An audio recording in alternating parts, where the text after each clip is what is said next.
Friends, दोस्तों अभी जो प्रॉब्लम हम सॉल्व कर रहे हैं ये थोड़ा अलग कंसेप्ट से सॉल्व करना है। इसके पहले वाले प्रॉब्लम्स उसी कंसेप्ट से थे जो हमने यूज किए इस चैप्टर में, सीक्वेंस एंड सीरीज में हमने समझ लिए थे। अभी इसे थोड़ा अलग कंसेप्ट यूज करना है और इसके आगे भी हमें अलग अलग कंसेप्ट से प्रॉब्लम को सॉल्व करना है, जो कंसेप्ट आइदर आप 9, 10 में पढ़े हैं या फिर 11 में या फिर 12 में पढ़ने वाले हैं। कुछ चैप्टर्स ऐसे जो अभी बाकी है जो और आगे होने वाले हैं, उस चैप्टर्स के कंसेप्ट भी यहाँ पे यूज किए जाएंगे सीक्वेंस एंड सीरीज में, क्योंकि जेईई के प्रॉब्लम्स मिक्स बनाए जाते हैं, बहुत सारे अलग अलग चैप्टर्स के कंसेप्ट को यूज करते हैं। इसलिए हमें यहाँ पे ये प्रॉब्लम होने के बाद हम थोड़ा ब्रेक लेंगे और बहुत सारे चैप्टर्स के कंसेप्ट को समझ लेंगे, चैप्टर वाइज आगे जाएंगे और फिर आगे एक साथ जेईई का क्रैश कोर्स लेंगे जिसमें मैक्सिमम जेईई प्रॉब्लम्स हम सॉल्व कर लेंगे। वो बड़ा काम रहेगा हमारा, जेईई प्रॉब्लम्स मैक्सिमम रहेंगे उसमें और अलग अलग तरीके के कंसेप्ट उसमें यूज होते रहेंगे, जो ऑलरेडी बोर्ड प्रॉब्लम्स ही रहेंगे, प्रीवियस एग्जाम प्रॉब्लम्स ही रहेंगे, लेकिन कंसेप्ट अलग अलग मिक्स के होंगे। जैसे यहाँ पे एक 10th स्टैंडर्ड का कंसेप्ट यूज है, जस्ट देखिए कैसे है। क्या है problem? If the second, fifth and 9 terms of a non constant AP, क्या है AP, arithmetic progression, are in GP, then the common ratio of this GP is, और हमें कॉमन रेशियो निकालना है। अभी पहले तो एपी है, सो एपी की जो फर्स्ट टर्म है उसे let a be the first term, उसे हमने ए को फर्स्ट टर्म मान लिया and d be the common difference, d को मान लिया हमने कॉमन डिफरेंस, क्योंकि बात किसकी है? एपी की है।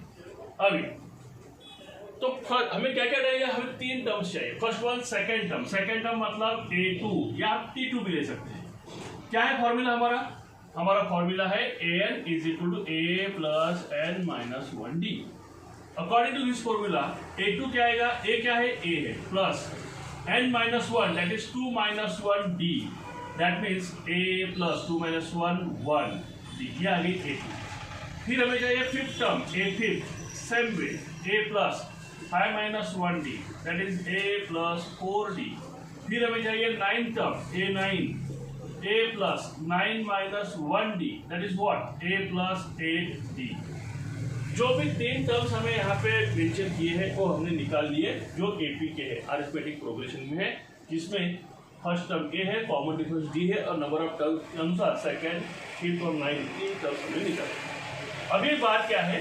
This 3 terms are in GP. ये जो 3 टर्म्स है A2, A5 and A9 are in GP. ये किसमें है? ये है जीपी में। अगर ये जीपी में है तो क्या? तो इनके रेशियोज कॉमन रहेंगे, कांस्टेंट रहेंगे, रेशियो सेम आएगा हर 2 टर्म्स का, यानी सक्सीडिंग और प्रीसीडिंग का। मतलब क्या आएगा? मतलब A5 अपॉन A2 वही आएगा जो A9 अपॉन A5 है।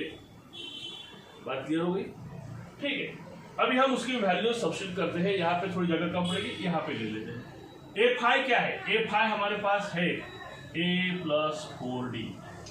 A2 क्या है? A2 हमारे पास है A प्लस D। A9 क्या है? A9 A plus 8D upon A5 क्या है? A plus 4D। इस तरह से आ गया। हमें क्या चाहिए? कॉमन रेशियो चाहिए, मतलब इस रेशियो की कॉस्ट चाहिए। क्या है? जो कि एक कांस्टेंट नंबर में दिखाई, यहाँ पे दी गई है ऑप्शंस में। तो अभी A और D 2 वेरिएबल्स है यहाँ पे, और क्रॉस मल्टीप्लाई करेंगे तो बहुत बड़ा एक्सपेंशन हो जाएगी। तो एक्सपेंशन को भी सॉल्व करना, सिंप्लीफाई करना इतना आसान नहीं है। A और D निकालना तो बहुत ही डिफिकल्ट हो जाएगा। फिर इसके लिए एक शॉर्टकट तरीका है जो 10th स्टैंडर्ड के आपके चैप्टर में दिया था, रेशियो एंड प्रोपोर्शन में, इक्वल रेशियो थ्योरम। क्या था? Equal ratio theorem. देखिए यहाँ पे लिखा हुआ है इक्वल रेशियो थ्योरम। अगर आपको याद नहीं होगा तो एक बार जाके 10th स्टैंडर्ड का बुक ओपन करके देख लेना, क्योंकि ये हमेशा लगने वाला है। तो उस थ्योरम से क्या होता है?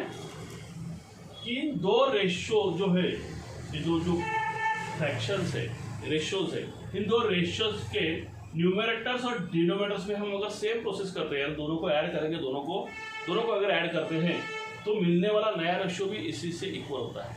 दोनों को सब्ट्रैक्ट करते हैं तो भी इसी से इक्वल होता है। अगर न्यूमरेटर्स को और डिनोमिनेटर्स को अगर हम सेम मल्टीपल से मल्टीप्लाई करके, सेम नंबर से मल्टीप्लाई करके अगर उसके बाद उनको एडिशन या सब्ट्रैक्शन करते हैं तो भी हमें सेम रेशियो मिलेगा जो यहाँ पे है। क्लियर? तो हम क्या करेंगे, सिंपल यहाँ पे सब्ट्रैक्शन करेंगे। क्यों? क्योंकि हमें मिनिमाइज करना है टर्म्स, ए कैंसिल हो जाएगा, सब्ट्रैक्शन यहाँ पे भी हो जाएगा। तो अगर हम सब्ट्रैक्शन करेंगे तो a plus 4d minus a plus 8d, यह आ गया न्यूमरेटर का सब्ट्रैक्शन। वही डिनोमिनेटर में करना है जो हमने न्यूमरेटर में किया, a plus d minus a plus 4d। आप यहाँ एडिशन भी कर सकते हो। अब इनको पहले सेम नंबर से मल्टीप्लाई करके ऊपर नीचे फिर वो मल्टीपल्स में यहाँ पे ले सकते हो और फिर एडिशन या सब्ट्रैक्शन कर सकते हो। बहुत कुछ फैसिलिटी है। ठीक है, तो क्या आएगा, सब्ट्रैक्शन करेंगे तो a कैंसिल हो जाएगा, 4d minus 8d minus 4d, नीचे a cancel, d minus 4d minus 3d, minus minus plus dd cancel, क्या आ गया आंसर 4/3। ये आंसर क्या है, इसी रेशियो की वैल्यू सब इक्वल है, this one equal to this one, this one equal to this one, this one equal to this one, this one equal to this one. मतलब इक्वल रेशियो थ्योरम से आपको सीधा आंसर आ रहा है जो आपका ऑप्शन 3 है। क्लियर? मतलब आगे हमें जो प्रॉब्लम्स अभी सॉल्व करने हैं सीक्वेंस एंड सीरीज के, जेई मेन के और फिर आगे जेई एडवांस के, वो सारे problems just sequence and series के कंसेप्ट पे ही होंगे ऐसा नहीं, वो रहेंगे अलग अलग चैप्टर से जुड़े हुए। फिर वो चैप्टर 9-10 का हो सकता है, 11-12 का हो सकता है, और आगे वाले जो टॉपिक्स है ट्रिग्नोमेट्री से लेके बहुत सारे टॉपिक्स आगे, उनमें से कुछ भी हो सकता है। तो हमें वो सब चैप्टर्स कवर करना है और कंसेप्ट वाइज, चैप्टर वाइज आपके टेक्स्ट बुक के साथ हमें चलना है। उसमें जो प्रॉब्लम दिए वो भी सॉल्व करना है, थ्योरम्स देखने हैं, एग्जाम्पल्स देखने हैं, और उसके बाद फिर हम एक बड़ा प्रोग्राम रखेंगे खास जेई मेन के लिए। तब तक हम क्या करेंगे, हर चैप्टर के बाद थोड़े प्रॉब्लम्स लेंगे जो चैप्टर से जुड़े हुए हैं, लेकिन जो बियॉन्ड चैप्टर से अलग अलग कॉन्सेप्ट यूज किए हुए उसको हम लास्ट में करने वाले हैं कुछ चैप्टर्स होने के बाद। तो दोस्तों इसे अच्छी तरह से समझ लो, इसे ध्यान में लो, सॉल्व करो, और अगर समझ में आए तो लाइक बटन जरूर दबाओ, सब्सक्राइब करना, दोस्तों को शेयर भी करना। कौन सी थ्योरम यूज किया ध्यान में रखें, इक्वल रेशियो थ्योरम, एक बार देख लीजिए कैसे हमने 2 रेशियो बनाए, 2 रेशियो को यूज किया। क्या था सिंपल, यहाँ पे हमें 3 टर्म्स निकलते हमने निकाल दी, AP के निकाल दिए, हमने अज्यूम किया A और D, first term common difference, तो 3 टर्म्स आ गए। तीनों टर्म्स किसमें है, GP में है, तो हमने GP में लिए, उनके रेशियोज कॉन्स्टेंट दिखाए, रेशियोज को उनके वैल्यूज को यहाँ पे ले लिया और फिर इक्वल रेशियो थ्योरम से उसको सिंप्लीफाई। ठीक है, सॉल्व करके देखिए, और मिलते हैं नेक्स्ट वीडियो में नए चैप्टर के साथ, परम्यूटेशन एंड कॉम्बिनेशन। बाय।